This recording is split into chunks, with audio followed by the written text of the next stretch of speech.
আমিরে জামাত যখন বলে যে এই দেশে যদি আমরা ক্ষমতায় যাই তাহলে কেউ বেকার থাকবে না, সার্টিফিকেট নিয়ে বের হবে আর চাকরি দিবে, অনেকে ট্রল করে আর হাসে লেখে।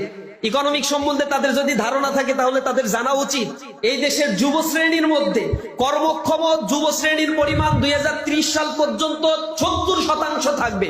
এই যুব শ্রেণীকে শুধুমাত্র 6 মাস, 1 বছর বা 4 বছরের কারিগরি ট্রেনিং দিয়ে যে পরিমাণ এমপ্লয়মেন্ট ক্রিয়েশন করা সম্ভব তা দিয়ে এই বাংলাদেশটা 4 বছরের মধ্যে পরিবর্তন করে দেওয়া সম্ভব। এই দেশটাকে উন্নতির জন্য কোনো পরিকল্পনা কেউ করে না, কারণ দাদা বাবুরা তাতে অসন্তুষ্ট হয়। এ কারণে দাদা বাবুদের হাতে এটা তুলে দেওয়ার জন্য তাদের পরিকল্পনা। যারা ট্রল করে এই দেশের উন্নতির কথা বললে তাদের গাত্রদাহ শুরু হয়, তারা আমাদের উন্নতি সহ্য করতে পারে না।